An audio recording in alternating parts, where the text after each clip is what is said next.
يتساءلون فمن ثقلت موازينه فأولئك هم المفلحون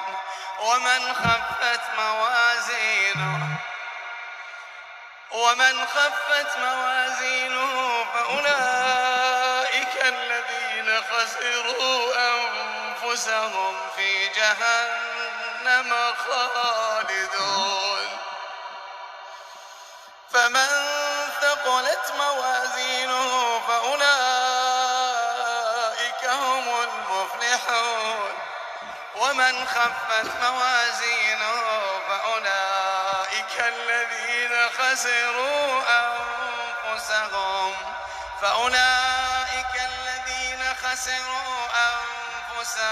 في جهنم خالدون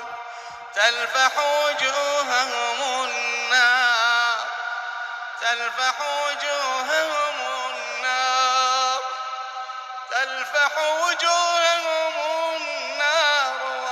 فيها كالحون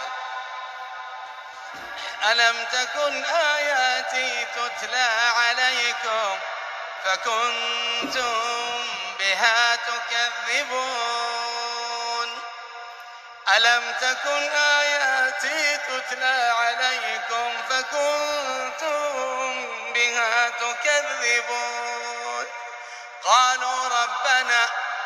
قالوا ربنا غلبت علينا شقوتنا وكنا قوما ضالين ربنا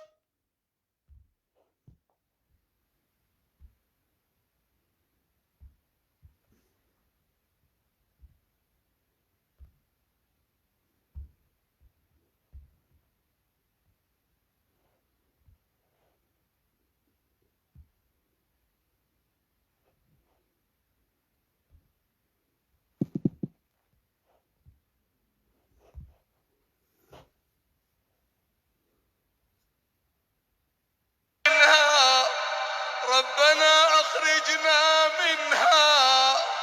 فإن عدنا فإنا ظالمون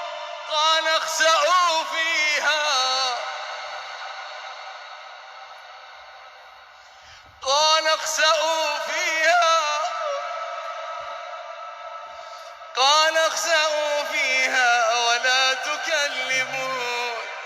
إنه كان فريق من عبادي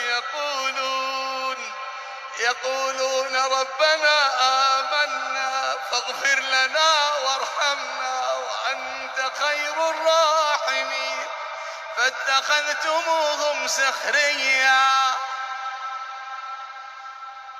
فاتخذتموهم سخريا حتى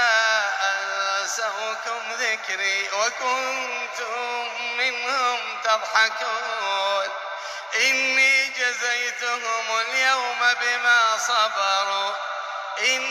جزيتهم اليوم بما صبروا أنهم هم الفائزون.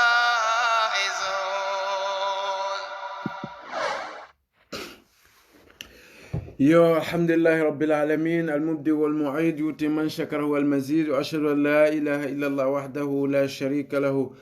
الفعال لما يريد وأشهد أن محمدا عبده ورسوله المبعوث رحمة للعبيد وعلى آله وأصحابه الذين قضوا بالحق وبه كانوا يعدلون وبعد بألاتن لنا ألتن كلام بسلا صلى الله عليه وسلم أتي أنا لبنتم كل مؤمن بأنا سايب الذين قضوا بالحق وبه كانوا يعدلون من تلك كيتي تونيا كان وتونيا كان تلك كيتي الكندمين سبت كتابون سنور يو بي كتا بدي على باكي بر إن شاء الله jannim be dunna programme nyin kono ngamra inshallah semol konton salola mbota nyim banna min kono bendil hijja nyin bannala tiltango batol min begata je mole sungol min ke lol min ke je dual min beke je fokata arafala fo ala so dual be mutamma ay yam fanna nasi kol bela inshallah taala ay sal jama sambanan inshallah ay mol betra kayro kono ay arafa jama samana inshallah ay na junubol be kafarje nga minul bara nin kana minul bara nin kambe na nga nasi kol min ke kullol nin banketo atate ala nya benal fas yam fanyewol bela salo fana alma ala sal jama bamurun nan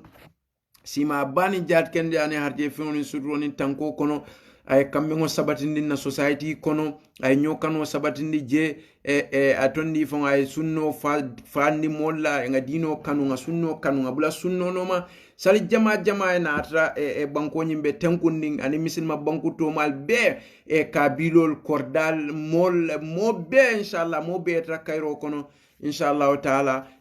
alama ale no dual jabi ale wo jama ba fana murundi nan na society kuna ay woltuje dron inshallah taala yo janna programme mo munti bi wala mo dole bala auto nyina audio le bondi so audio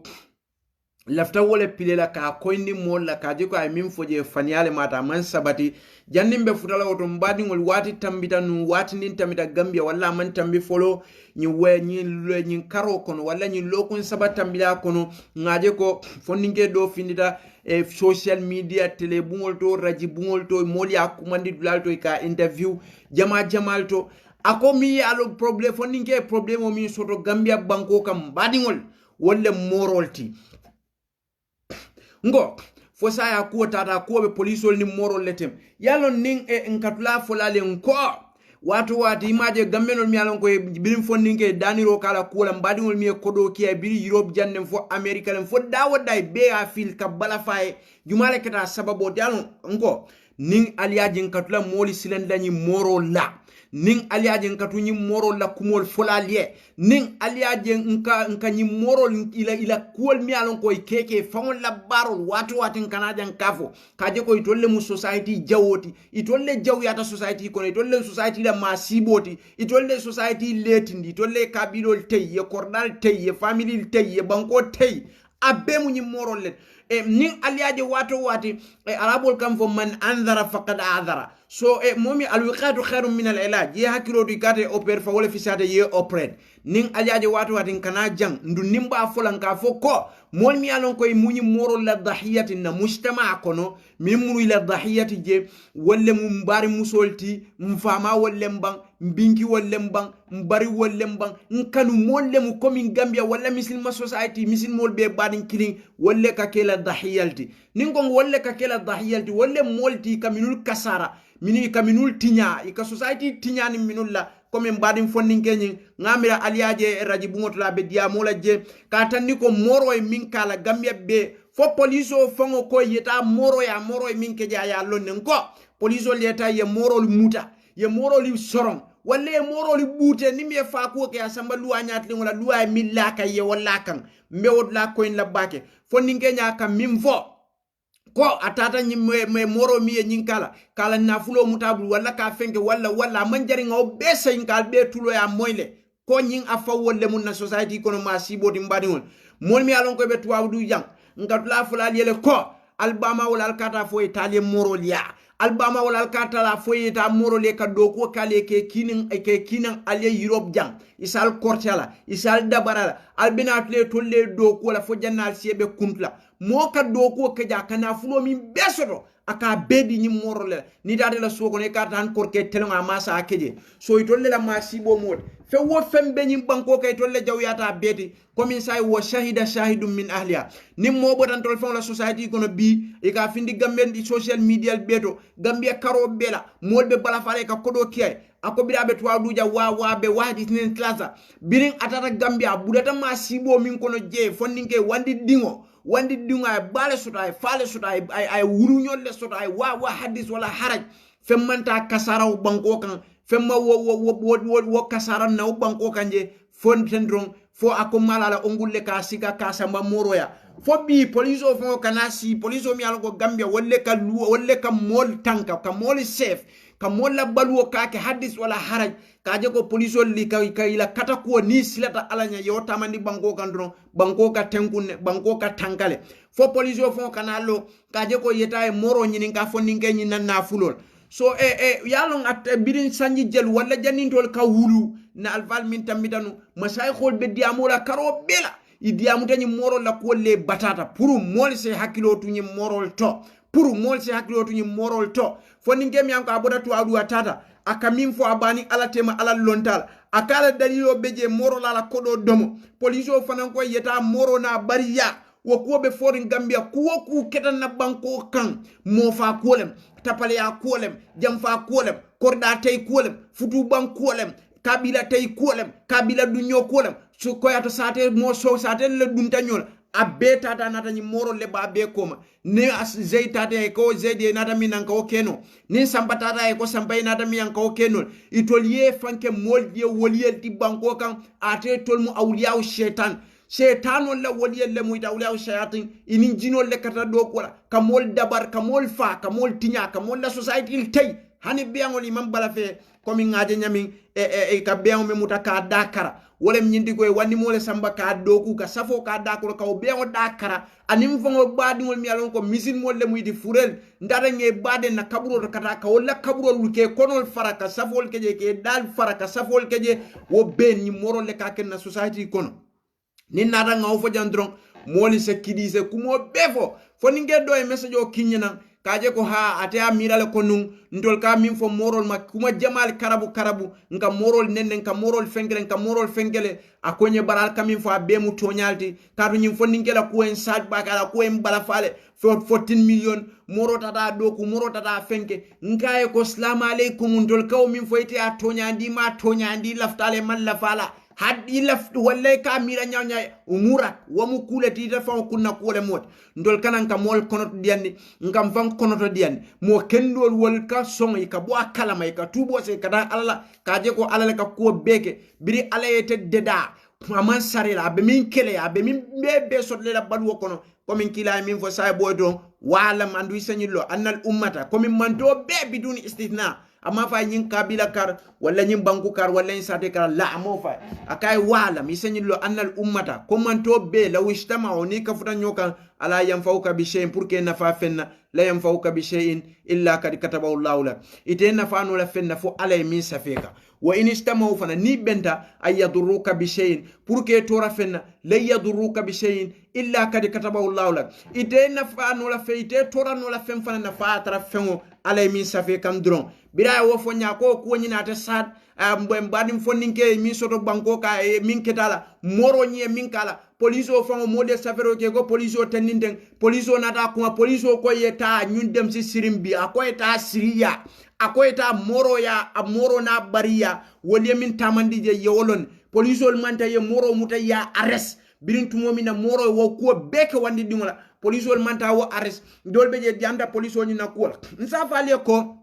ni morol ning aliaje nkatela ko fola bango ka ni la masibo itolle jawyata toroli solti rebelol ti minan ko be Suria ni Libya wol ning fenke wolto Yemen wol ni nyin dlalto kadu munem ni morol mi ankon kanyum fotek maybe wol mu arabo leti wuluta bango ke be kelolaje bari nyun mi ankon tol fango ni tol be wuluta society ele kono ndolle bota family kini kono walla ndolle bota su kini kono kabira kini kono nganyo long nganyo dambe long nganyo balo nganyo falo nganyo mamalo ndolle ka domor nyoka ndolle ko mu misil moti ndolle ka salnyo ndolle ka nyokondo ndolle ka ndolle wolle katay ke mute ke dabari ke nyamandi wolle nyim fonninke keteng wolle ka mol dabar to awdu ni tata li fole ka fa wolle ka mol dabari ni bodana li fola Europe je ka fa wolle ka mol doku ni nate ka fo albe kredi ni dunda prison je ku jawol yakela wolle hadis wala haraj wolle molla na fulol to awdu mol be jam ibika na fulol min ki bawole sudatili ibka be samani morolle fo fende do moro ka fo ko dingo be to awdu tenne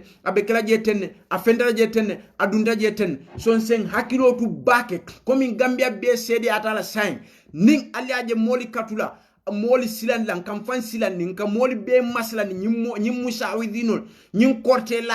kortela kiti ya minte misilme akono wolem ka kungo kundu haddo darbo bi safe ka kungo kunta kan obala kadu munem itolle musol doku nini kemal furude selta lalan kan do muso ke sumna fan woni wakebu ka futuno biri wo muso wo futu o banda tata futu ke do ya futu to ta dingo soto moro le kanyim be moro le ka atondi fon muso doku nin ana kebe nyoka yelo katula fintla bala dro wato wat fo janni nabte man son ka o kebula atebetula kuro jela yelo nyimbetula fintla bala dro fon jannabe abe o kebula ita futu ke doe moro le ka ke musol doku kan nasol di ke wala niye mi ke ka fa moro hadis wala haran kanyim be foten abemu afa wolle la do koti bar birim ba fo kan ndol bem fan tek kambe mol tek kan mol be complain kan na society ko mi jogo Gambia hay kabula moro e kamol sai moro e min kali abe ye baw moro e fula musa no muta janne seru yunduma tata kuntu a fam bali to dulat biriye moro samana lu anyatu na minef ako kanala te ka do ko kewo musu nonye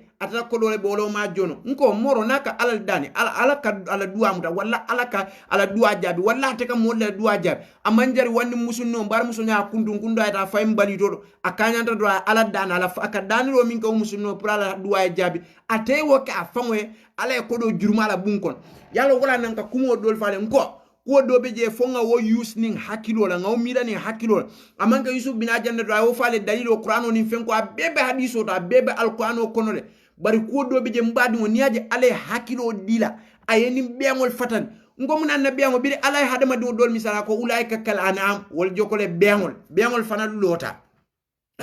bal bila ko bal huma dalla sabila beengol tambite tendente la tamol iko aya fa hadama dingo fanan dol beje ndol beengol le fanan fisiata wolti beengol fisiata o hadama din sifalet yakilo use nyim yalon ka kanyim fonte yeteng wo moro mi ko ya finida be bada karakam banya be malaka bada karakam be nawla ka so fo ka fini karado la safo dundu wada ko no be baluring way bala fa karamindol wala samato fo wala alhalo be fo jibe mi ya bula wala alhalo fo nyinyata ala mi yo ke kata mune nyin nyin dombul mi yalon ko man kudu kendo ni den ka kendo fo dunno afay so la fami fo la woto dron wala mbani ngameno ni sen hakilo use bake nyim molla karola nse jamfa nyunula wallahi ala le deda hal ata ala al insan hinum min ad-dahr lam yakun shay'an madhkura fa yeda soto qul la yusibana illa ma kataba Allah lana huwa maulana wa ala allahi falyatawakkalul mu'minun fa ye soto wo bota ala le bala ate ala le deda man sarila ibe kala nyami la somani ya sinindin ko ba be ate bilebe maralinga tela be safe wo bebe lala nyama bebe lala woni nyama mbadiwon momi yalon ko ite fona ate bebe sate kini ato yakuba ite to esa yuswa inya bala nyabele to samano abuka fenkeno ala ka minke aka wala kay wala ase kudo keta to kelate alla tilingolti o mala kiti e kannati muslimo ni mumino be ka dunya wala ka sowola ikate la mune fa be mune keno ma envashe ate fenkeno la te fon yalon karmo do ma kanyum fa ben karmo do kanyum fa Abdallah Sisaw ako mon mi yalon koy be wo satelto ike tondi fon sate be ika fo tolle mod bati mol kete tolle fenge mol nyanta den na wolle wol bute katu munem itolla kol be kata bita ni tolle ala kumanda ke danku mun anda mol be la satelto samali la bungol boy la ko dal tede buka do moro soto ni tol ka ala kumandi ke danku ndulla kila sallallahu alaihi wasallam ko la yumin ahadukum hadithun al dodo tel limana hatta yuhibba la akhi ma yuhibba li nafsi fo atra fengo kanu ay min kanu afon ya o kana badinwe natra tonya wol mu mo kendole itol mu woli let ni duata ala ka woleke muna ne nyabele inyong isate mol lay badi wala wol be konkori dolla ko dalbe tay bu kan karakino pembe da do man pembe samale da dol boy bari hanwo fon min bala fa warta o beti e kala fi wol ye do ko ke hanka bi na dito le ya domo itol be la o tapale ya balwo kon e kala fi le fo wol ye bataku ye na dito le ya domo katu wol fane wol mira ala wolleti ye wol je almale mbeso kandola bara hadama dingo ning atata ila ibad aka halaki baka ala barunya ka tora baka ka yangangati baka wolem natata bato bay atoni natata minyata batula natata o batu mi alon ko nyanta ala batula minyata ala batula ite mari tata o batu so ite fonle wasi famma nilla ka lolu ay nate safu rabbana inna atana sadatana wa kubarana fadalluna sabila rabbana atim difen min al'adabi wal anhum lanan kadhi so jannim be komi lafta kanyim fo shortly pour kam badingol ke pour ngam moytul han say ngam hakilo tu ngo ala akanyanta mobe silola mini alon ko ilata nun ko moriya so tabirina tan nyi silola morol ye silol di safol di la dol ko nalfa libya bada albeti ale jolo italy wol fata je ko ne mamfuda dol be je nalfa libya sulata folo hay sulal ko safole bondi bala ye bute fo la fle fala so wobe kanyanta dalilo te puri mari yetre kalama sayin hakilo la karola amanjar ya fotaninte bari hakilo la karo ye hakilo use yalon ko nyinka minkete feklem fanyalem ate wokla ngo ning ate fango memin ate kamin fo ni woka keno muna na la family fankon fuarol be farinje abari musol beje konko bela wolbe i dingol beje be batari ay wol makoyi fama laf ko wol makoyi ba ya wono msahabi ya wono ha ay wol makoyi Eles men va si ba akata ika fo murobu ka fon kungolino wulia murobu ka fon kungolino nyadi kev murobu ka fon kungolino ya murobu ka fon kungolino kev so akamunde te ka modol le kungoli ka juma le kungoli ha ndui buka la fiye fendi la fo e fen table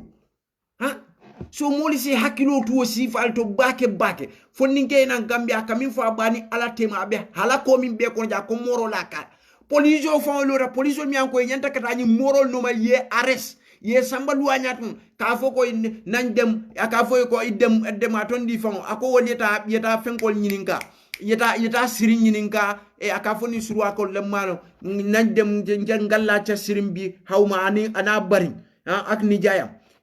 so akoyta abarin ni sirin o nyininka wolle ko bedu nyokon police o fon kalo ko fo moni nyante hakiro tula ba kele musol mi alon koy futu moli kata gambe kata siri iga foko ndew fintata finni musol be dame ma fon ndebu kata noje safo min be deba nin tamita han musu kono ma ka fal o mu kayrol safo be de bala ni de tamita musu kono ma la wodi wo kono ka bole te kam molle fa ite kam molle fa so moni kata wolto nduita stade ye boje aya foite ye banola e bari eta ja ko mbanola ifandi eta ja ko mbanola o munna do ko libingi eta ja ko o munna do ko ni atoni fa mo bita musse eta ja o munna do ko ye do ku fo mu ito la do ko ti ngo nata nyimbe ma la do ko ti ale nyimbe non gambia be situation min ko na la bondi jeba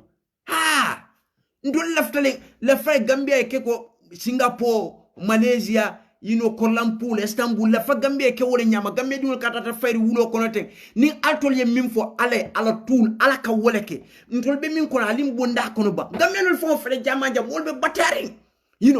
Gambia nol be batari yi Gambia nol soron jan dolbe prison dolbe mo la balwo be koreal wol fo kata jam fo ninger kata batari ka kata ibe sofarin purila mol be Gambia nyami be balula nyami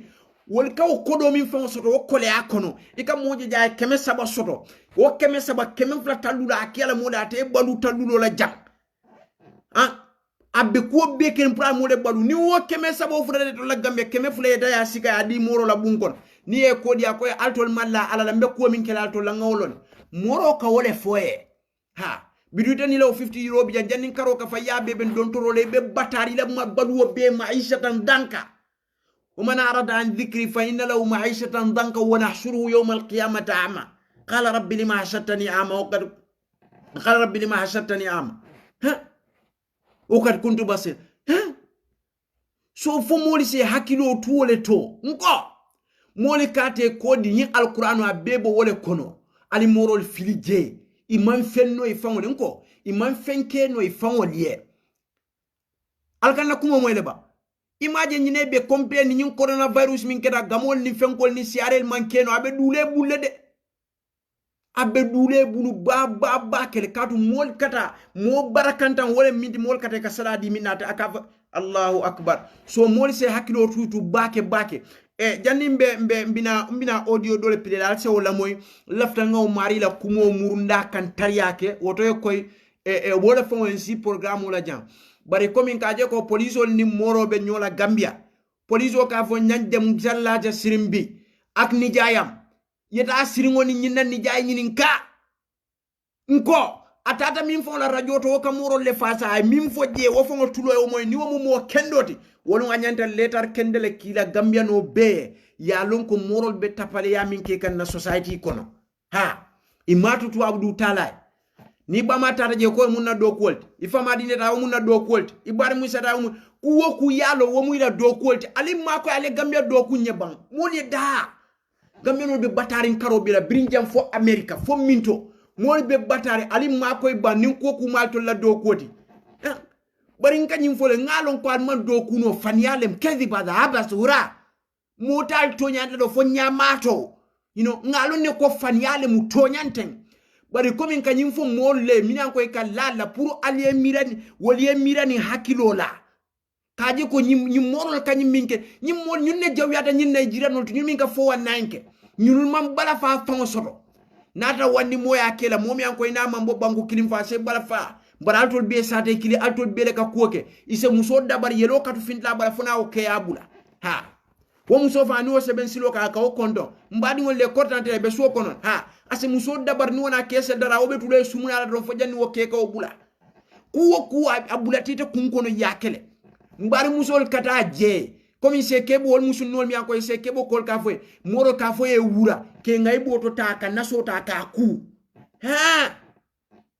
kuwo kuite ya lon ko han rebelon mi alon koy be Libya wol ni Syria wol i me mira min nay tol ka bekele ha so wo kam mo silan o kam mbadi mo moy bari musule kata ni moli ay binkile kata je ila musole kata je e se haklo du ya kanandi de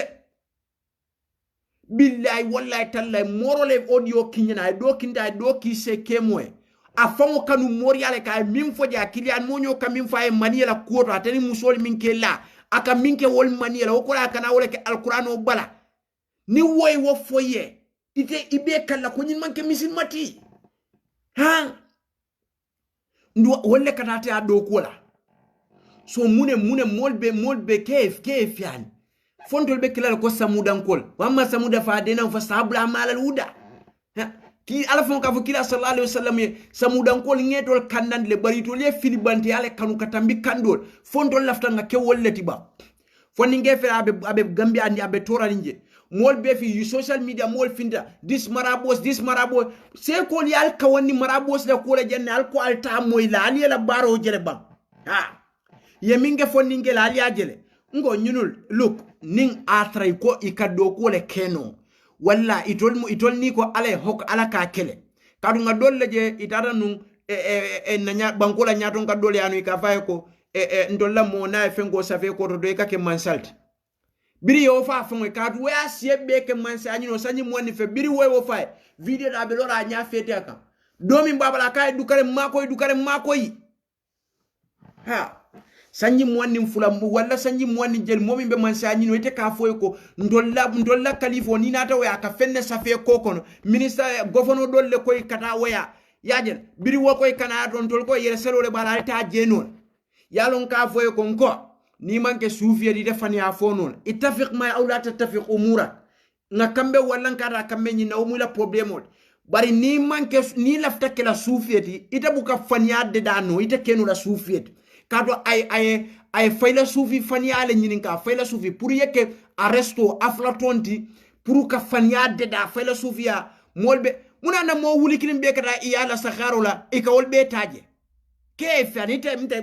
mte rasa sinu iPhone Pro 11 Pro fo ite ko minati mo keme be kata ite ala sakharo e ka wolbe la joje ka kukin he kayfa ma lamenta da ghair tabib bal al aql la yusaddiq hada hakilo buka nyin tonya ndino ite kata moya mi alon ka sie beke mansa nyinol ali o video mi je Facebook oton wo mol mi ko itata lo ya daboya ikafaye ko ni nata na kalifo ya abe fenne safele ko to nay min fo ale ala kawle aka diam konga diam te nyama ka fo lo ya dabo nay min fo ale ala kawle ha bari lo ya dabo fo ma lala o dulato de ka du bida ko abe fenne safele fengo ni wo safele be kala president we a nyaale fete akan so do be lora balo kay ko dukare mako so anata min fo dulato comme pour kawol propaganda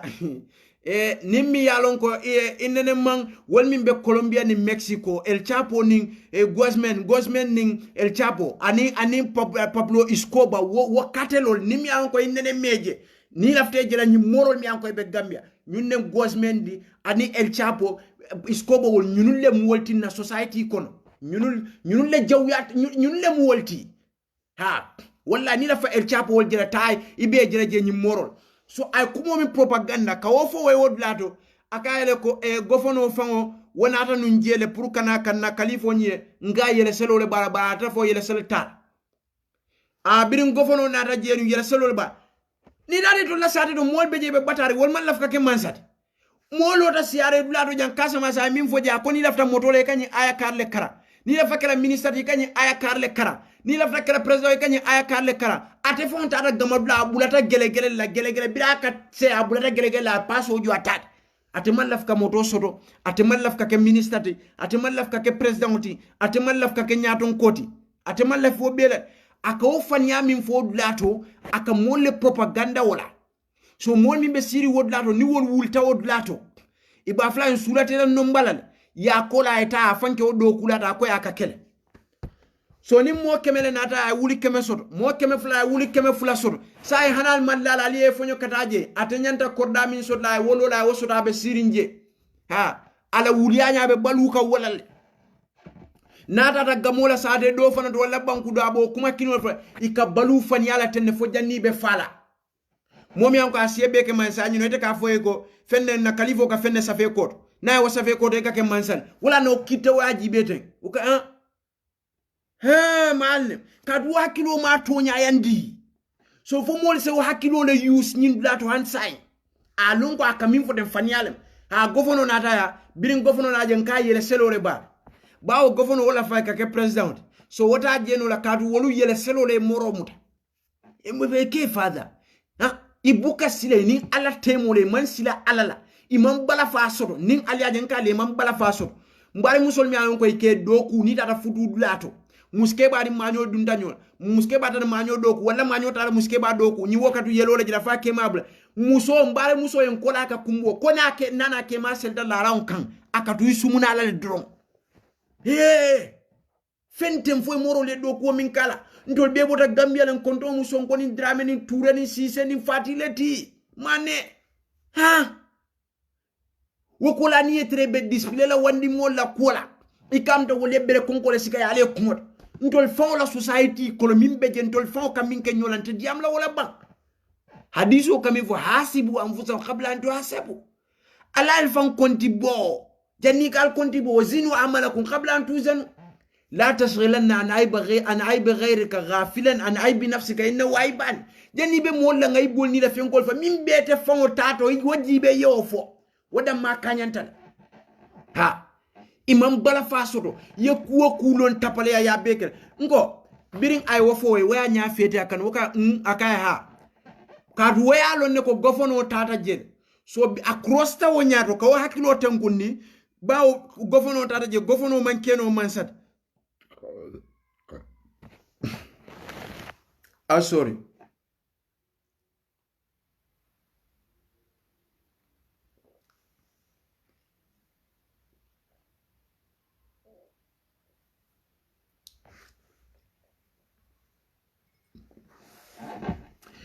Bawo gofono tata je gofono mankeno mansati no ay wolonne so wala na cross tani nyaato dron akaye ko birin gofono nata je ngai yele selo le benna sekola you know akaye ko yele selo wala benna khalifa wala tinna anama nyojeno so sen hakilo tu bake mbadi mo lota janne num abe morial na abe Senegal ay audio kinante akise kemoe akaye fonyala le fentem fo akaf nyomami alon ko ani obe nyoba ba wala kilianul kasiyat so biri wakata dron wakaye ko ni laftanse nse kilianul nyin ndase dino la bari ibe maniye nyin kala nyamin ka mosi fanna anini muso min be lala nse o leslote wolunne waye fonya kula wolunne waye fonya la so nsen hakilo tu bake ibinki ibari muso ila muso nakata nyi molia 90% ate kanano le la de kadu sai ni tate ado ko le me jono fon e ka fo embel lala natre me jono e ka fo embel lala ha masibo ketal de moli si hakilo tu bake nyi mol sai alfon ya jele Gambia police oni moro ning foninge nyina onguli ko lebe nyola ye fenko nyininka la be Mohamed Jat nko mbem min kam bulu balla Facebook le kanyinge momo la fe ngafo video jamal to say mbata dan tafula kotek nyine marati mara fere mara okay nyimum bulu balti mallim alhamdulillah ntol mum manke mo kende di bari fokata ke min ni maralo fana mu kudolti ngamo kendol kamle mantre kono 100% bari kana si Facebook kemi hana manke Facebook fonta astaghfirullah alazim kemi ni marala o misin mo wontem na do koti so Facebook le kake ndum bukantem la fla kanyum koyndi always so momo fana mo lono umura nkami mfo yali la moy wala ka programme o be jibe ite man fen soto do foy kemi ni maral ma vashi man bada umuri so la fami mfo la dronko moli si hakilo tu bake nganna moli maslandi puru ise hakilo tu nyim molto puru ise hakilo tu nyim molto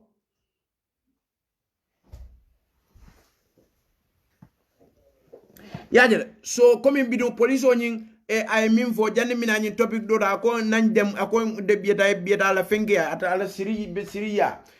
okay yeta ala siriya wala haliso nyin karab ak ni jayam wala barindi so mol se hakilo tu bake man andara faqad adara na society be batami be kono comme mi se bake mo avonu nyami last time al programme auto hani economic la kolen man sakunda do kolem ikatu nyi official to baybe ngoni sada danol ni nyi kolale ibe mol do ko ni da official to singol ya yiti kuwo kuiti alo ka kele hani mi mambule hakilo kono birintu momi na aliaje be bada karaka woda maka bada kara kani so bula dinko kono dimbabe malaka nja be mala badi ngo fonle ka woka badi ngo ntol fon ntol le kanyo dabar wonya o ko le kala diam nye kar mam beti abangu kar wol beti wol tuje umurum min ben tol fon ko nga wodde da we ken tol folo la problème oti inna allaha la yughayyir ma bi qaumin hatta yughayyiru ma bi anfusihim ha ngam fongol folo de da wod la folo janimbe wonni tal fol so nimbo rawdo comme fonni ngani na ko e mol bala fa bake alma alay nabbe so tankoni jat kende ala jat kende anyi soto aka mim fanam foni wala mu toñati ala hakom minte ala ma wosoto bari police o ko nan dem be sirindani ongulam pour yeta wodu lañu coin yo nimbota woto lafta min fola comme audio le futata nan jang so audio nyim ba pele al fongol ya moy fes amariye tadlilo min keje comme ay tadlilo min keje ka faniafo aninka moli hakilo jakas ba wate dalta walla pour ka moli sonno moli jakas ka wuliya fo moli kanin alala alquran ayol tembendi wala hadisol pour awamol pour ka awamol filindini wala e kam moy comme finginde fulo la nyo sambo so ni wato ate jalo la pour ka moli mutatron ndol fanan ka kata ka jalo nyim fara moli kana so ni ay nyin jalo la pour ka moli mutani wala audio nyim ba pilel fal tol fon be tulo ya moy ngana jalo nyim be fara inshallah taala ha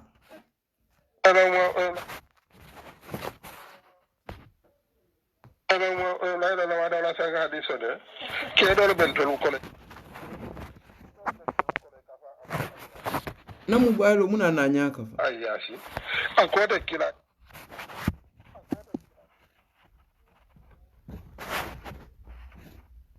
akwata kila yin kuma fo mun da yi fo la wada la saka hadiso de ke do ben tolu ko le kafa abu ayashi akwata kila yin kuma fo mun da yi fo kila go to yalan tela ego ke ona da ka muata imam maliki tanga anada se fidia ba ego kar mu muata tankara muata imam maliki abeta ha sa abakaran na moro akunna na hadisa kare ko kila ko moro ka ba do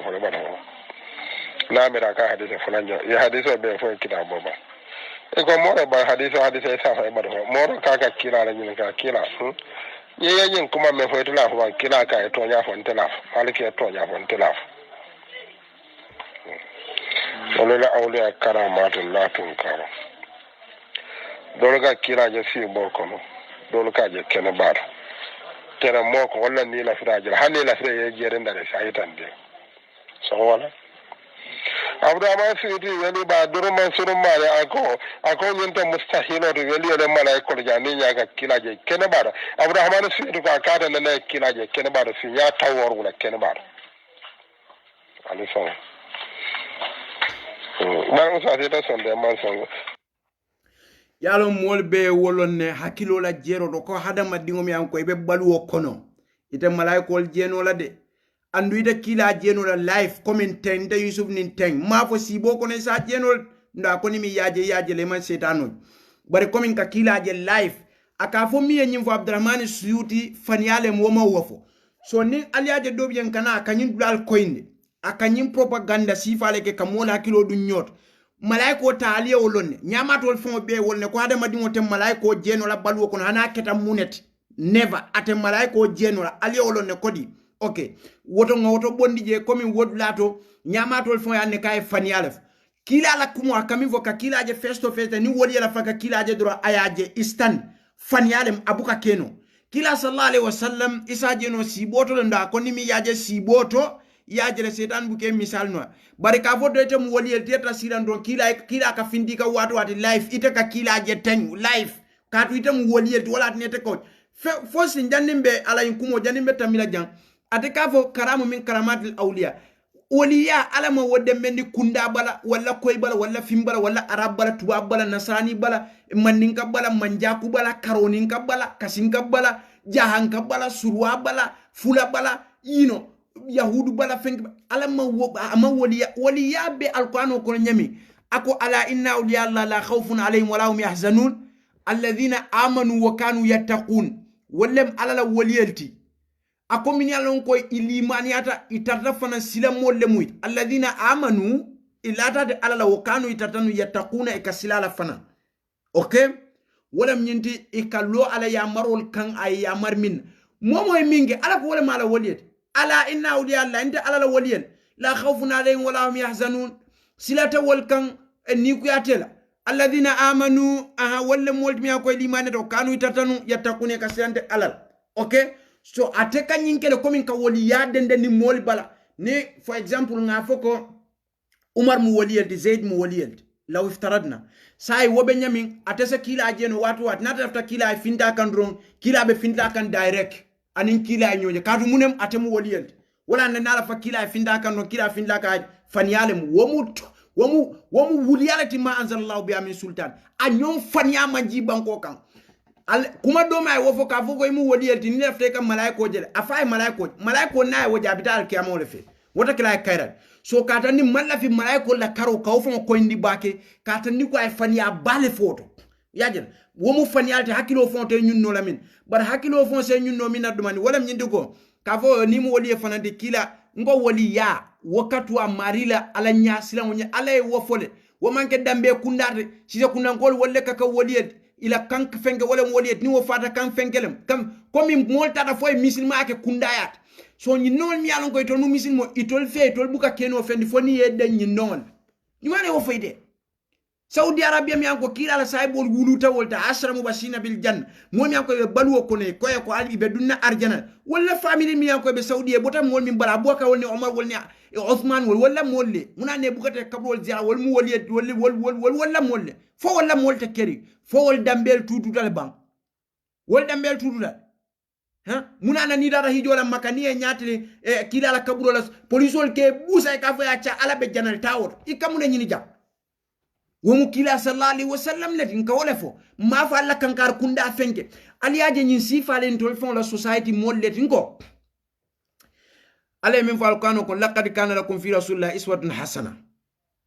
kila sallallahu alaihi wasallam wala mun tol yakar la nyimati kila sallallahu alaihi wasallam wala mun tol la alfal bela alfat kadu ila alfa ke bata nyawnya kila le siatat ngoyla alfa obe kila le no sanji wuli kilin sanji kemena nin fe wate la alfa ila alfa fani sainte mamanta mi sanji keme fula so ningo kila sallallahu alaihi wasallam wallem alfalti kila nala saibol anin tabiinol malikul shafi wal kata wallemu alfalti wallemu afawolti alay wofu alqur'an kono akanyantali e dron kila damma akanyantali laqad kana lakum fi rasulillahi iswatun hasana akanyantali kila sallallahu alaihi wasallam kanyantali yakar lamoti ate kolambe yakala jumal fateje bateje fenteje kila min fo dama mata kum rasul fa khudhu wa ma nahakum anu fantahu ay alfatane min alwotuje kodi say wolem wamu hadithol wa idha qada Allah wa rasuluhu amran an takuna lahum khiyratun min amrihim wa alquran ayot ala kwatina la kila ne kitiye kuntum minna kiti buka lafa woto koteke itete kenola ite wo kuonyin kafo memka imagine for example teje ma fi for example ita fola for example niko ala nin kila la fo ite ba fola samina wa tana nga moyle annumbe bulala normal for example tajede nga mira tenne ni nga jibe nyin solution do no wote je nka nyin fole na tre mari mu misil moti hakkan na tema ni manke misil moti mo la problem moti we bebe me umurak ila fta min kala woke nko ibuka kaburo kono ni fata moni alimbatu muna wolile fango tambida moni mi alon ko ye kila balunyo ye kila sinyo ye kila saibol ye ko beke kila fe sallallahu alaihi wasallam Uthman bin Affan tataniye fure bade aka kumbo bake fo fa bora kasina fentem fa kasini igani ni ka fa Uthman kata ji adol ni omo Uthman ibn Affan net Abubakar ne Omar Kola momam pisia woti nyim banko kan Abubakar ni kila ne Omar Kola Uthman ibn Affan radiyallahu anhu ha Uthman ibn Affan niye fure bade aka kumbole fa bora kasina ika fa Uthman mun ka ne ka kumbo ako kaburo la kuo ko kaburo kono la kuo wala ka mira kata ka foy jang ni min gagneta jay gagneta ni min man gagné jam mali beke nyingo ken ningo ko Ibrahim ibn Adam bir malaiko ka kaburo ko marabuka Ibrahim ibn Adam ko malaiko ko yamre nyama may kantele nyininga ndeke baba so Ibrahim ibn Adam wala siyada malaiko alam yan ko ay malaiko deda janna ka dama dingol deda way qala rabbuka lil malaika inni ja'ilun fil ardi khalifa malaiko de mune fo ale tumo minnam ala ko malaiko le ko lafta maral mole kala banko kan wodo kata ni ko adama dul wotay moy man deda folo way qala rabbuka lil malaika inni ja'ilun fil ardi khalifa malaiko le mune fa taj'alu fiha may yufsidu fiha wa yasfiku ad-dima wa nahnu nusabbihu bihamdika wa nuqaddisu lak ha so say malo Ibrahim ibn Adham jumale dunta o fe kaburo kono e faya moy waka fo malaiko le nte keba bal ka fonte marabu so comme la famille fola jaw wala nyindi ko ay fanya ba ay wala la Abdurrahman Suyuti ka woma wo fanya kuma ko le foja bare comme for example ninda nata lafta kuma fola pour alien tolnyani ngale ko abi wure data koten atam man sila alala ngam molla dunyola nyin pour mol yente yusfa kanu ba wonte ka kawando kan nata ngam mol nya kono jibe ni ngaje mbedi yare 50 yengof ngaji be mbeddi an diko e ngof ngaji mbeddi an bili e ngof yajel so e baaje la 50 ben kanna bili ben kanna diko fana ben kanna ni wol be ba kenol wonna fika nyaada so nite na tay ka mol nite kana ka wando le ka mol nya kono jibe comme wo Senegal kenni ngo mi alon ko musol katla nyo garwale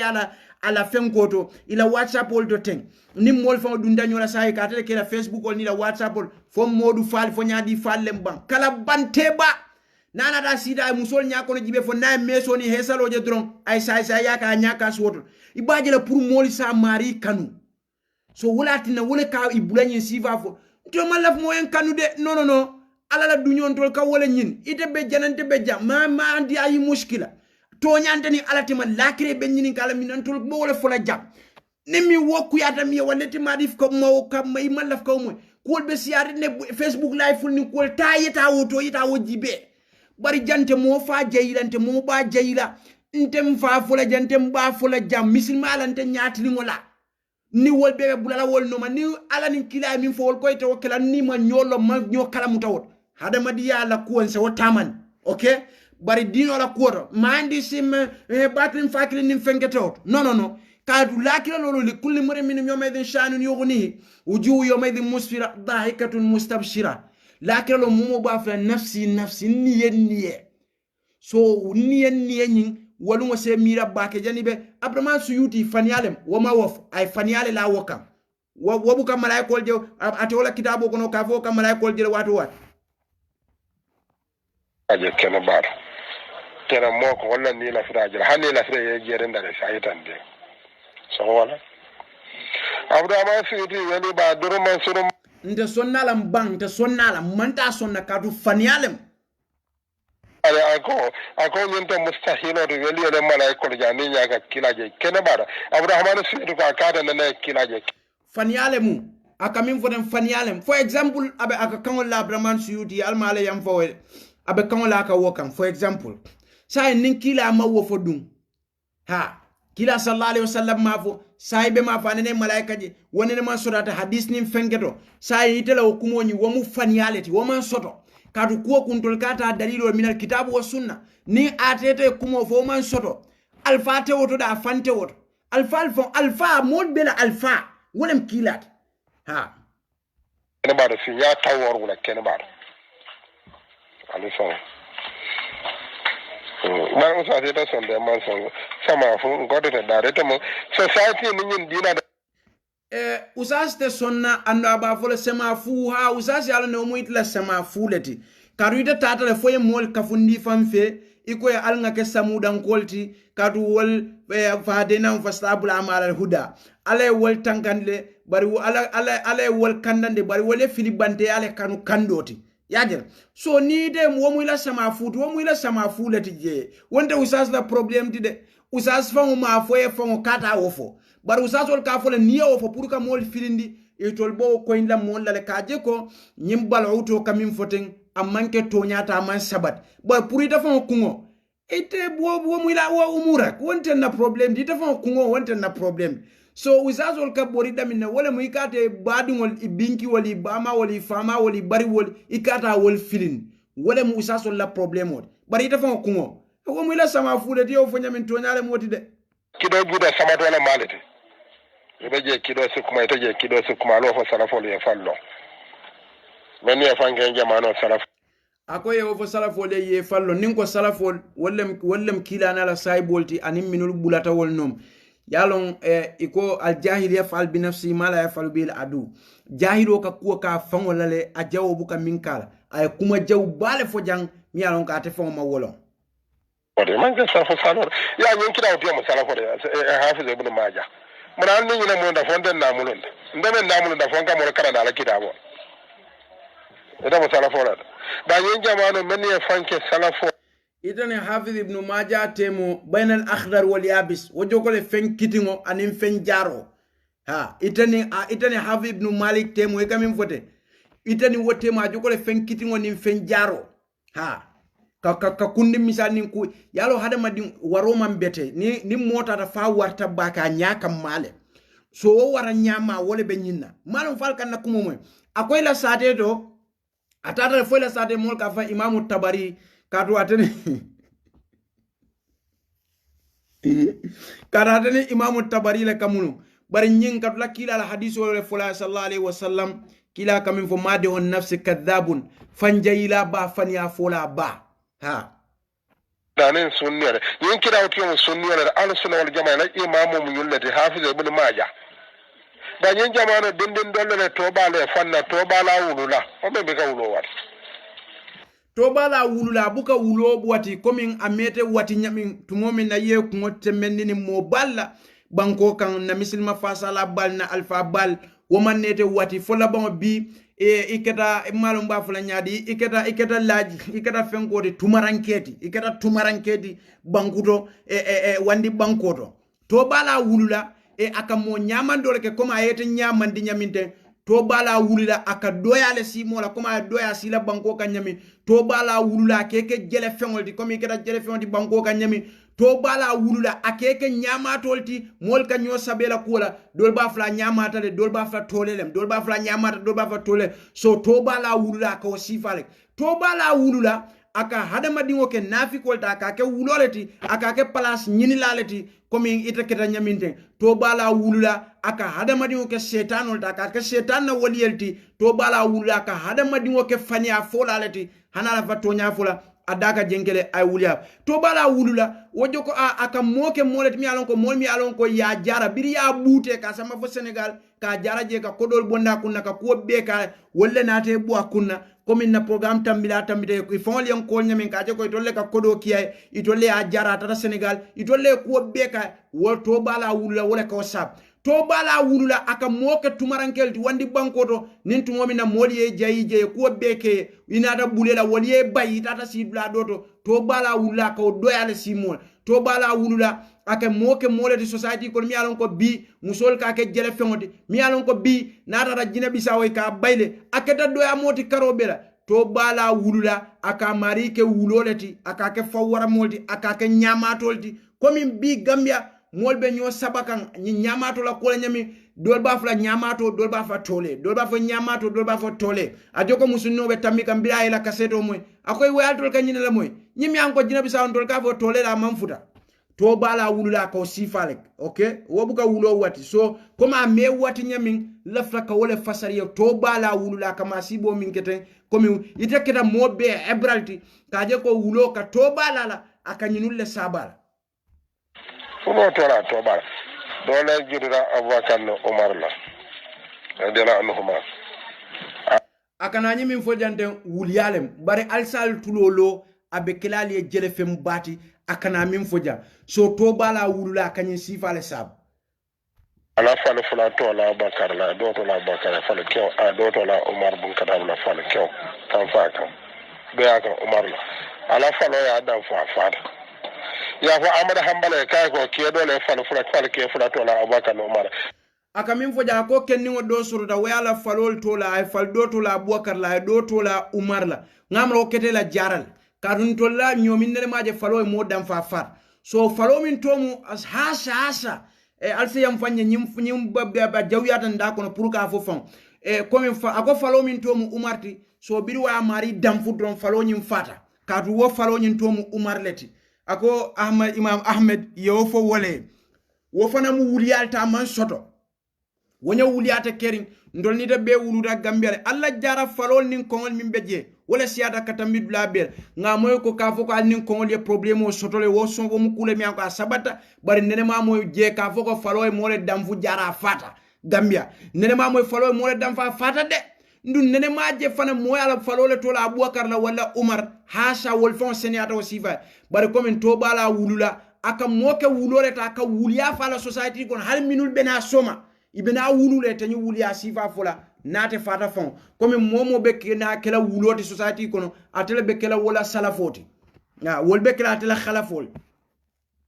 ni mata da ne rawa fi don balan nalo wallahi siyada ne tabla men ka umar abakar nyonne ay ko bar fal dole adam fo bira adam fa fada amara hambale man falol bo do fra ba ko umar da adam ay men to la umar ba um gisu malet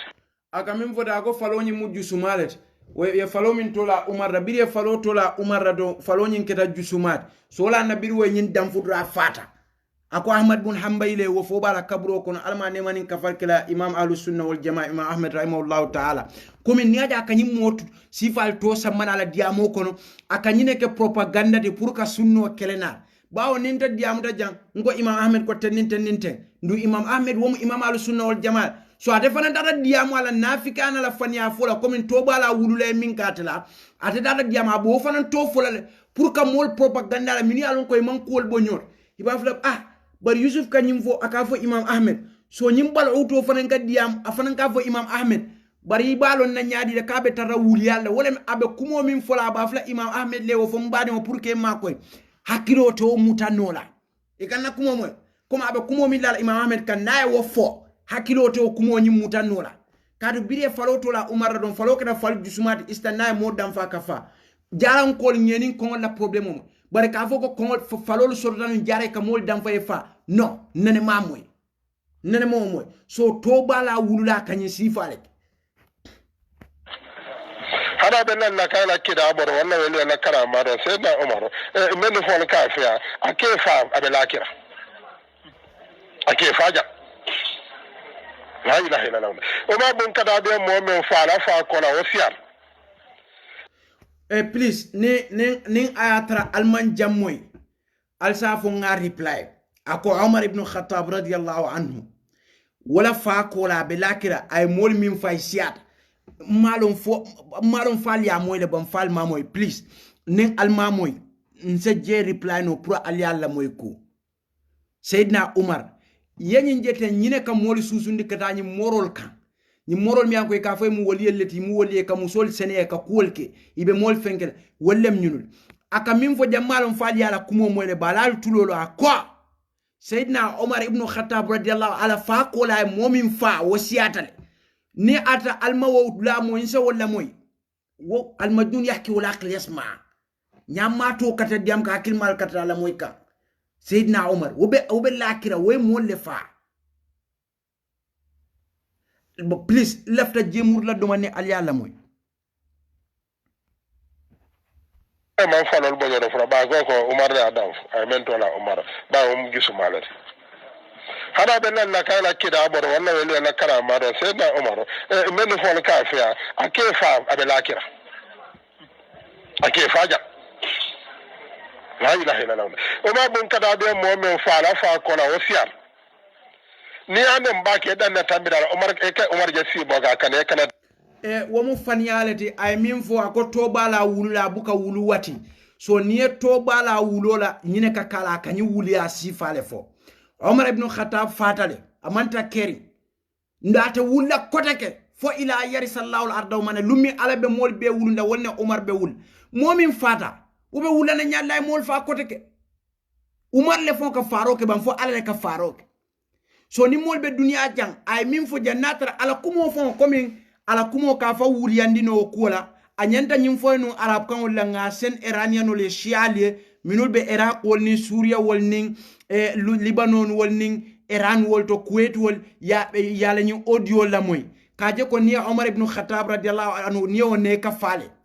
ning tenno ay wofo shialie akumo be dawde ba findi kadu shialie tele bungole soto tele bungole be janjandi bulu dunia kono ikatu Umar ne Abubakar le nenna woto dron ite kuo kulo hanyu corona min findida iko abodana Abubakar ni Umar rakabro le kon so muna na lafta nyim bala uto nyinin kala minna to bala wulula lafta nyinin kala minna muna na Umar amawo kadu ko Umar niya kamfandi do niya femfo Umar ma dro nyin du ibe balu kono Umar ka kamfa ay wulne la kabro kono ay kana tay Umar ka wala kede to bala wulula wala fo so to bala wulula kanyi sifaleke momo fata Umar bin Khattab jumala ko yobe wulla koteke momi an ko fata be wulle nyaadi kila min fon fata wa ma Muhammadun illa rasulun qad khalat min qabli rusul afa immata aw qutila inqalabtum ala aqabikum wa man yanqalib ala aqibihi falan yadurra Allah shay'a wa sayajzi Allahu shakirin ha bire Umar atondi kila sallallahu alaihi wasallam fata Abubakar dun da fure ka findidana jannimbe Umar fon fol ako man kana yabudu Muhammadan fa inna Muhammad qad mat momo ka kilale batu sallallahu alaihi wasallam Muhammad afatale wa man kana yabudu Allah momo ka alabat fa inna Allah hayyun la yamut ala be balurina buka fa buray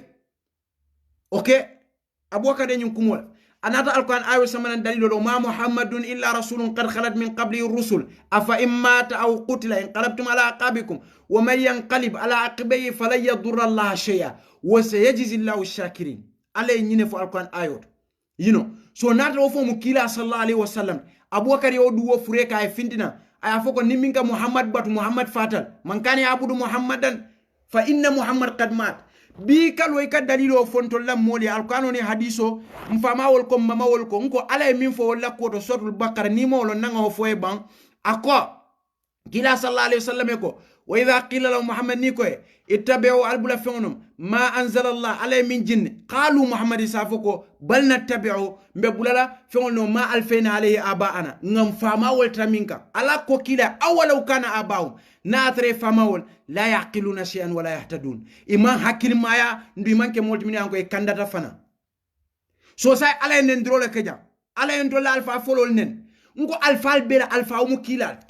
so ilaw alfa ni wo manke misil mon na yalo alfa folol fo halka kan wala le kan alfa folol la balwo mantra ten to bala wulula alfa folol munene mallo ya foko Umar ibn Khattab an ala jamano saybo dol nata gambia la kabur kolbe banyun alfa folol nene mallo ila jamano ka fo Umar ibn Khattab ni ya kam fandi be dunya ka wulna kaburo kon la ye kana tay alfa folol nene mof alfa folol ye mol karan ye mol topato ila londo danta dami dhalika mablaghu min al-ilm ila londo danta dam yela kato yarakol wa afa Allah amma salaf ye nasi kuwol minke alma ale yamfe barin tolta sonna wala ka fo ye nyinke nasolem ye nyino min ko bidata alma ale yamfe kadu dino mu alal tat Hamza lota kaba balay wala fa koy wa qadimna ila ma amilu min amalin faj'alna wa ba'an mansura ha ntol ngaminke birin tol kiribu karabu fomma mol mumol abbe habama Ibrahim annabla Ibrahim amune fala mol akoy laqad kuntum antum wa abaukum fi dhalalin mubin altol alfawol wala mamol altata fini balekon Ibrahim wayne ndrolek so wo kusi fal fomol se hakilo tol to bak wala ibn Siryan kamin fo inna hadha al-amru dinun ikanyin kunyami jeten dinolen de fanzur amman takhuduna dinakum ali mojibe alballa dino mutala mimbulu ni dayele diwo sambani mo sifa karola to bala wulula abuka wulo wat ye diwo samba ya ka karani ka faye ko umar bun karamatul awliya waliyol la karama waliyol wakatale fa aka wakaranda fango bat ol abba fango bat len min kada te ka fanke waliyelti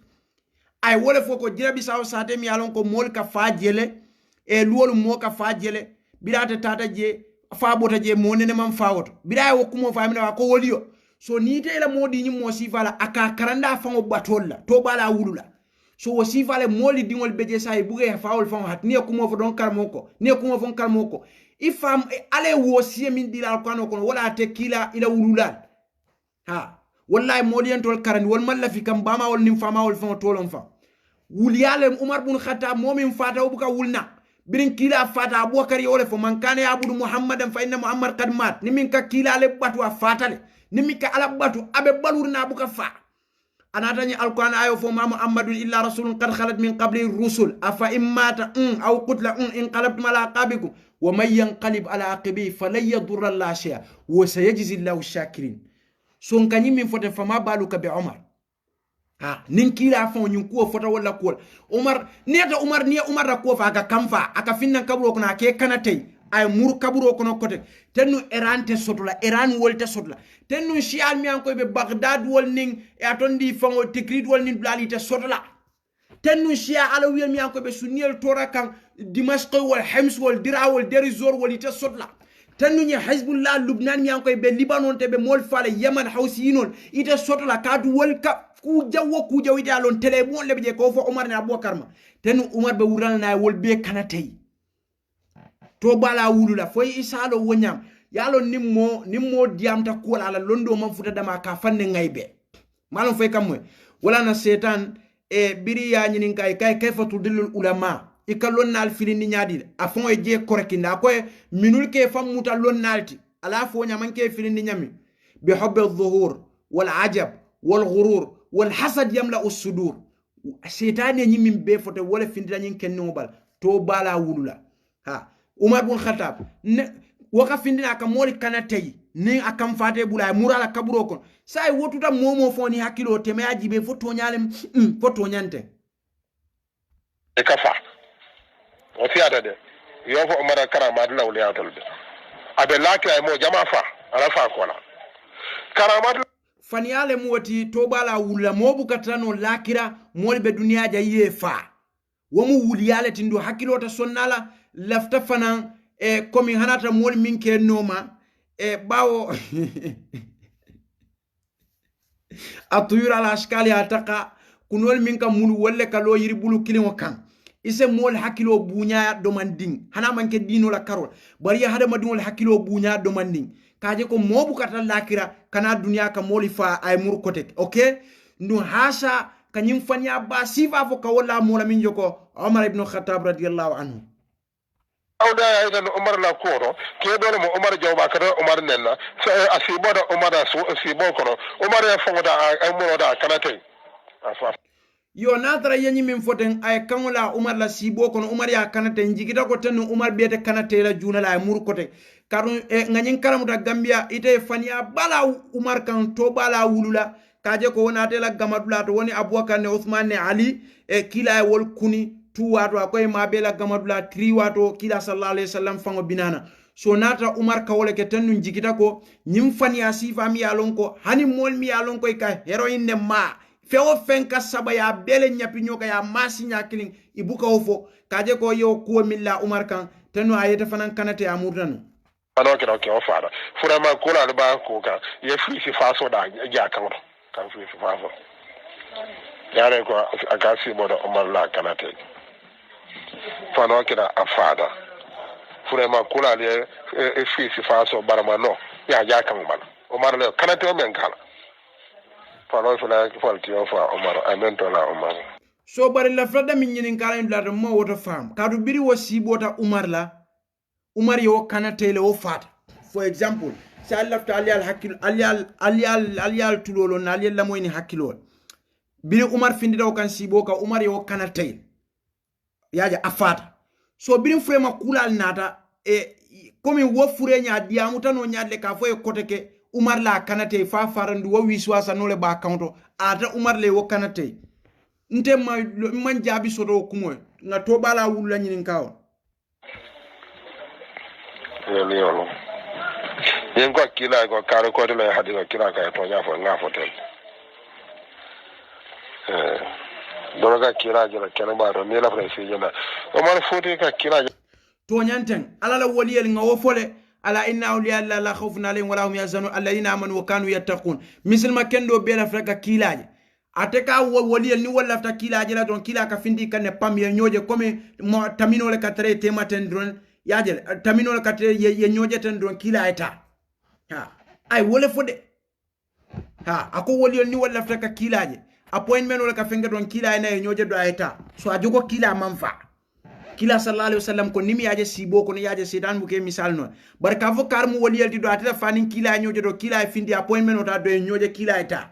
he kayf hada kayf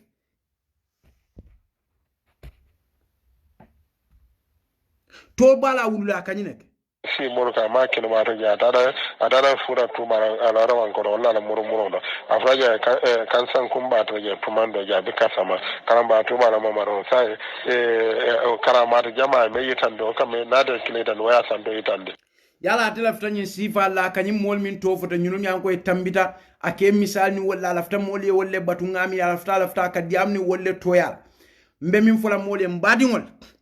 ala wole kabatu kila la sunno mol kabula wala noma ala molle misal laqad kana kum fi rasulillah iswatun hasana kila lem tol be yakar la nyima aka nyim mol mi anko aka wol be to foten aka kamol lawol ka wulial fo ko kankalilu mamari ngoy kol kenyan dun kaje ko sufiel ka wuliale la mama kan ibam boma minke ka ole fo nyim fana be o sifal la ten pour soma mol sate muta mo sifal wala la talbol mbe siri sate muta woli sifal mol se hakiro tum badiwol moy fata yedundi kaburo kono billahi ka fay marabuka ma tondi fa marabuka ma dinuka ma nabiyuka madha taqul an hadha ar-rajul billahi wallahi ta'ala kila sallallahu alaihi wasallam damma ike nyinin ka wala kaburo kono ka fo ite mune fo nyin kenni wala kuoto wallahi ibuke nyinin ka wori karra ite nyinin kala abubakar ite nyinin kala uthman ite nyinin kala annabiyomula ite nyinin kala ibamale ite nyinin kala famale ite nyinin kala momol ateka nyini min befo ite nyini kala be nyini kala mune madha taqula hadha rajul itika mune fo nyin ken ni wala kuoto wala mkila sallallahu alaihi wasallam mbadi won fo moli hakilo tu baake nyin sifal nyin karamat awliya nyin atnan to labban ko fo manta nyato sa te be kata mo kinda ma wolle bunyal ni wolle ka ala kumandi ni ala ka nyoje ni ala ka kacha itollem jumale wo foye ikamune ke batoto item kaminke ha mol kata fon foy fon le jo yakanu I fangol kala fika ke hadama dingol ye jongolt mol fana beje ka mol karani pour yete tol batoka mfay nyine ke birin suto fo tili bulo nyin gamol ibukata fenna fo ngo fatol min katela moy ka alfa mol nal bamol ma fenke bang fo wo min fata wo baro ke ka fo goy wo gami ka wo min jammi wo gamal plani wo kod fo wo lafta wala atla baro ya jayi wala wod latuba kadu ana mune bara ala ko kila sallallahu alaihi wasallam wa abudu rabbaka hatta yatakal yaqin imari batu fo saya neka ha batu ke kila fo saya neka ite mama ni nte mama wole muneke mun karamat awliya karama ale woli fo alquran o kono mbadi won alga alquran o kara fi nabaw man qablana wa khabaru man ba'dana ali nga alquran o kara القرآن هدى للمتقين الذين يؤمنون بالغيب ويقيمون الصلاة ومما رزقناهم ينفقون كلا صلى الله عليه وسلم قال علموا أولادكم القرآن والقرآن يعلمهم كل شيء على دين القرآن القرآن ويلون دي فيهم بلا علم القرآن وكران يمبب القرآن وكنو كake wolidi kake fenkedi karonin kase ke wolidi manjaku seke wolidi kasin kase ke wolidi fewo fese ke no wolidi nin abulata ni ayo kono ala inna awliya la khawfun alayhim wa la hum yahzanun alladhina amanu wa kanu yattaqun amanke songo kunanka dame kunanka fati kunanka wuliya imamu shafi'i rahimahullah ayim batoni yin kata ko beke dino kon lummi kay do ite mo kendol da kumbota koy hani uhibbu salihina wa lastu minhum ngamo kendol kanu yam mantare kon imamu shafi mi alon ko kayto nyim pepa na janji ba ka betanka istan yimol batani nye fo umar futi ko ten fenge jana ko ten nyin lota jana ten nyin sirin ko to mo bukata nyim hadhil kufriyat wa shirkiyat yemol letin nyin sirin ka ni dal je ka fale nyim fenge wole na banko samba ko may letindi pour nate fata pour wala mol be dawud afela be nyim ataka balu nyina la say bawa ka nyine ke pour momi alon ko ba nyin ka woni sivale ka diamole na benyi na se diamole aka mon lal fal baka na la fa ko la mol sa ke na fa moto la mol sa san ala ftaka balu nyine kan sufiya mu fani a folti ni man fani a fono fo e ke fay la sufu ida sufiya no kar plan jamal le beje fay se fay so ni ta kilo man diate wokla akaye ko ina ne kira je kema ka ne aka ngara karam of karam ba to mala jamodo e dara je kulu sabanade kulu do kan sangol no da ka kulu do Umar Futi no mo da ka kulu do aka ko man kira ko Umar Futi no ne je kema do na je kira finde de kan jamoro Umar Futi a nyul de talende yo karamba fenke woko Umar Futi e biri loto kulu fulol kan woko kila ko Umar Futi ka ne meje findina eje kila findina kaburo ko na aji to bala wulula nyin lato man komen soto wota ha ako kila findina Umar Futi ka ne meje findina ayeje kila wulda kabro ko nata Umar Futi yaji amurta kote man komen soto jang to bala wulula say altol fona al hakilo se kachawala elianam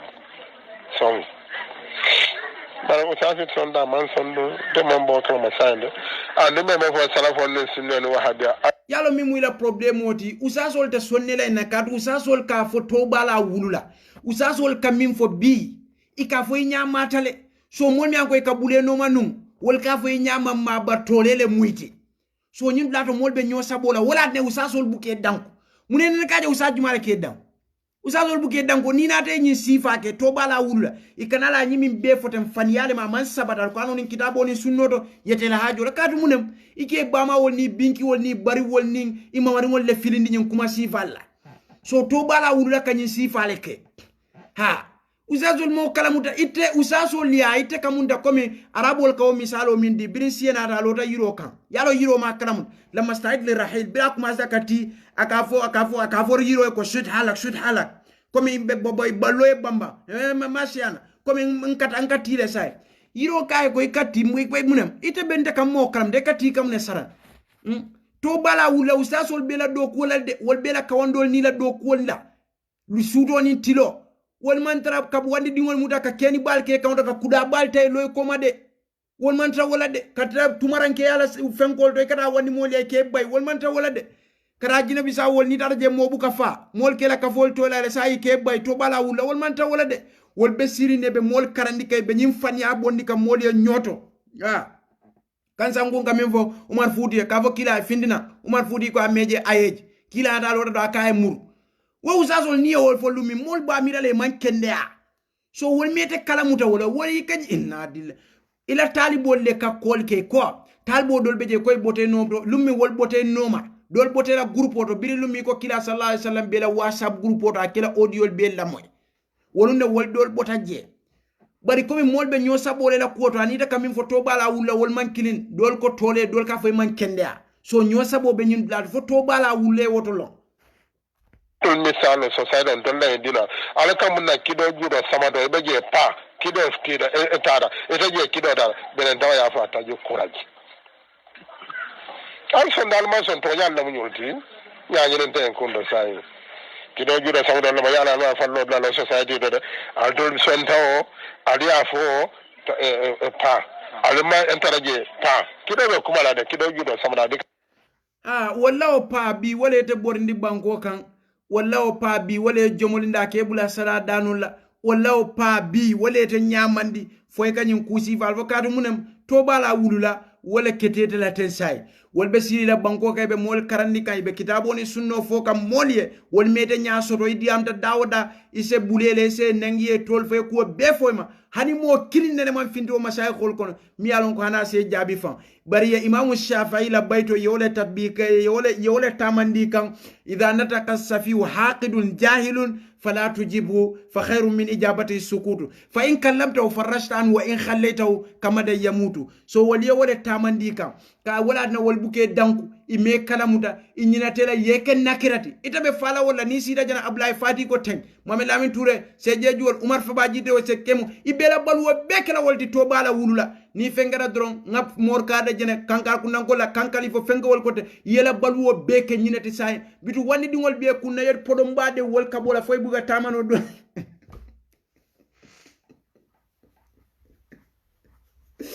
والله يخرب بيتك يخرب بيتك الله يخرب بيتك توبا لا ولا نغتندين kido bal kumala min nabe kido ba kadal dubal anen koma rigal kana mol ne dal mol ne esa fal be jele esa ko dinno le kan ko kana babula fa den lawon to o de ala ne ngemo esa fa de lo yo yaajere fasa ñunul fo kaatu biratata TRRC ay jayi bakira ko birate tata jina bisaw yalo ngamin fo setan ko mol mi e famira lonnalta ko wol filindi ñamin wolen pour mol yeje bi hubbi dhuhur wal ujub anin ke fayitan wal ghurul ani hasidiya bay sonno mo ghurur waroni konnante